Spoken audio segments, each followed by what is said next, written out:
নমস্কার বন্ধুরা, কেমন আছেন আপনারা? আশা করি সবাই ভালো আছেন। অকষ্ট কল্পনা ব্লগে আপনাদের সবাইকে স্বাগত জানাই। চলে এলাম আবারও একটি ব্লগ নিয়ে। আজকে বাড়িতে রান্নাবান্না নেই, তাই একটু ফ্রি লাগছে। যদিও ফ্রি নয়, অনেক কাজই থাকে, তাই টুকটাক বাড়ির কাজগুলো সেরে নিচ্ছি। আমাদের বাড়ির পাশে মদন চাঁদকে নিয়ে আসছে, আমাদেরও নেমন্তন্ন আছে। অনেক দিন মদন চাঁদের ভোগ খাওয়া হয়নি। অনেক আগে একবার খেয়েছিলাম, সত্যি মদন চাঁদের ভোগ খেয়েও তৃপ্তি। এবারও ভাগ্যে জুটে গেল। আসলে বলে না, ঠাকুরের ভোগ সবার ভাগ্যে জোটে না, আবার থাকলে সেটা কেউ আটকাতেও পারে না। লবণটা শেষ হয়ে গেছিলো, তাই একটু লবণটা বয়ামে ঢেলে নিয়েছি। রান্নার জন্য যে বয়ামগুলো লাগে ওগুলোতেও শেষ হয়ে গেছিলো, তাই টুকটাক ওইগুলো ভরে নিচ্ছি। আসলে আজকে হোলিও আছে, তাই একটু পরে হোলি খেলা শুরু হয়ে যাবে।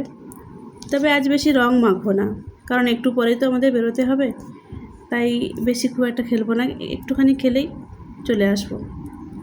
মেয়েটা সকাল থেকে খুব অস্থির হয়ে উঠেছে, পিচকারি কিনেছে, তখন থেকে আমাকে তাড়া দিচ্ছে যে রং খেলতে চলো, রং খেলতে চলো। হাতের কাজগুলো একটু সেরে নিই, তারপর রং মাখতে যাব।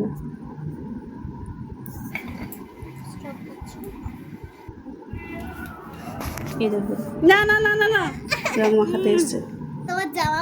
শুরু হয়ে তার সকাল থেকেই খেলা শুরু হয়ে গেছে।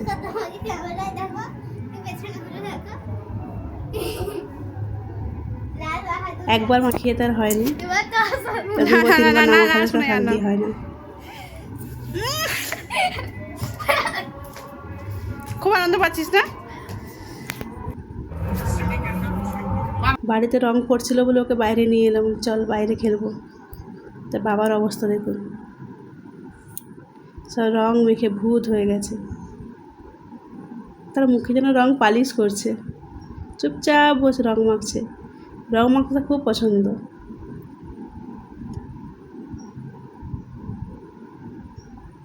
চুপচাপ তো মেখে নিল, এবার দাঁড়ান, এবার তোর বাবার অবস্থা খুব খারাপ হবে। এই রে, পুরো মুখটা ভূত করে দিয়েছে, দাঁতে ঢুকিয়ে দিয়েছে রং। যা, এরপর মারামারি শুরু। মাখাতে পারেনি মানে মারামারি শুরু। এবারে পাশের বাড়ি বৌদিও এসছে, সবাই সেজে গুজে রেডি যাবে, তাও রং মাখাতে এসছে। এই দেখুন, বাস নিজেও ভূত হয়ে গেছে মেখে।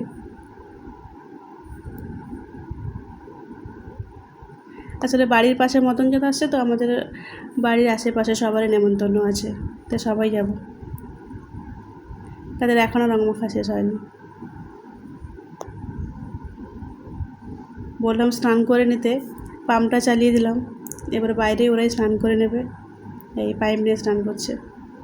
কারণ এত রং নিয়ে বাড়িতে ঢুকলে পুরো বাড়িটা রং হবে আবার।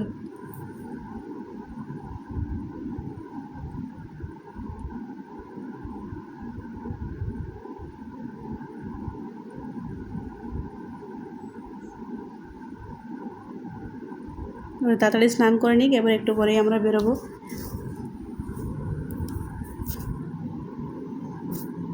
নাচছে দেখুন, জল পেয়ে ভারী মজা।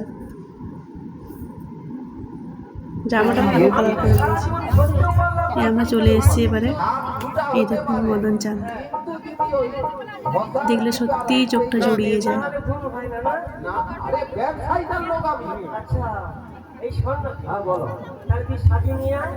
এটা পুজো হচ্ছে, পাশে পসরা হচ্ছে। পসরা আমি অনেক ছোটোবেলা দেখেছি, কিন্তু বড় হওয়ার পর বা বিয়ে হওয়ার পর আমি দেখিনি। আপনারা কারা কারা পসরা দেখেছেন প্লিজ আমাকে একটু কমেন্ট করে জানিয়ে।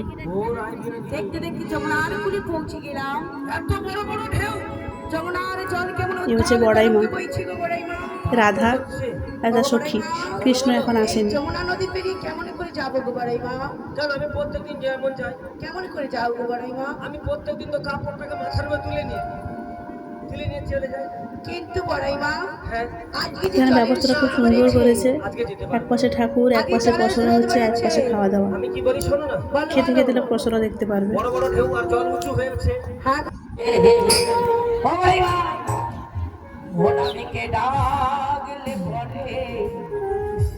নাবিকা আসতে পারে ওগো ডাকতে পারে নাবিকা আসতে পারে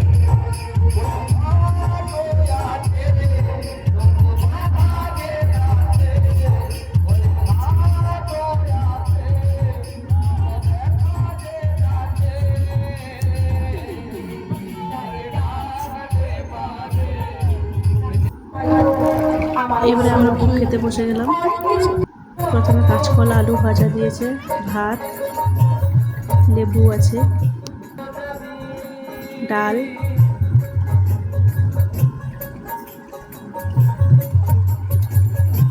আর একটা পিচা কলা ছেঁচকি। এই ঠাকুরের মোটামুটি ছেঁচকি, কলা আলু ভাজা এগুলো থাকবেই। এছাড়া আরও অনেকে অনেক রকম কিছু করে।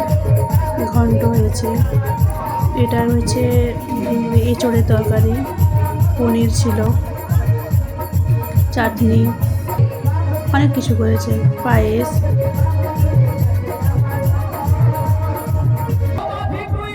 আবার দইও ছিল।